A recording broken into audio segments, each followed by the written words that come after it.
Bonjour Monsieur Sevigny. Bonjour. Est-ce que vous voulez bien vous présenter s'il vous plaît? Oui, mon nom est Samuel Sévigny, donc je viens du Canada, la partie française du Canada. Je suis avec la ville de Québec. J'ai 23 ans, donc je suis un étudiant international ici à ETSU. C'est ma troisième année et je finis l'année prochaine pour ma dernière année. Très bien. Donc aujourd'hui nous sommes ici pour parler d'un sujet assez important qui est le réchauffement climatique. Euh, nous voyons que cela commence à préoccuper le monde car d'après ce qu'on entend, le réchauffement climatique est un réel danger pour la société et pour les futures générations. Qu'est-ce que vous en pensez? Je suis totalement d'accord avec cela. Des fois, on entend que ce n'est pas réel, que c'est une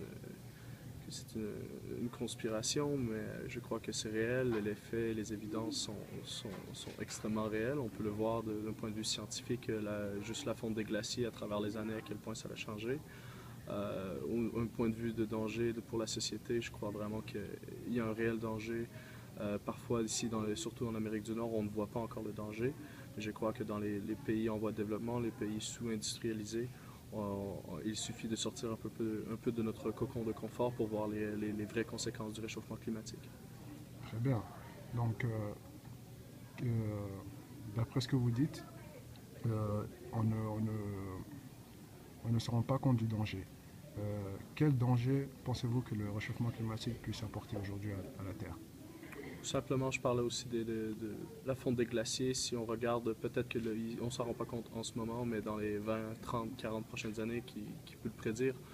Certainement pas moi, mais il y a certains endroits au monde où l'augmentation du niveau de l'eau, des océans, il y a certains endroits dans le monde qui vont être complètement engloutis. Et on pense que ça ne peut pas arriver chez nous, mais si on regarde juste sur la côte est, à New York, Manhattan va probablement être enfoui, peut-être pas complètement enfoui, mais une bonne partie va être enfouie dans les 50 prochaines années. Venise, des cités qui vont être la Floride, Miami, entre autres, va être complètement enfouie à un certain moment si ça continue à ce niveau. Très bien. Donc, que pensez-vous que l'on puisse faire pour lutter contre cet événement? Je crois que tous ensemble, ça doit être un effet de masse, ça doit être un mouvement.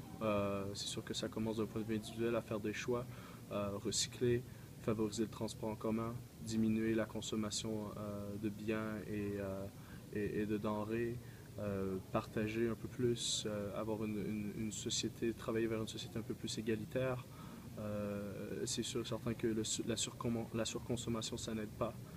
Euh, Diminuer l'émission de CO2, faire en sorte que les lois en place récompensent les entreprises qui sont éco-friendly, comme ils disent aux États-Unis.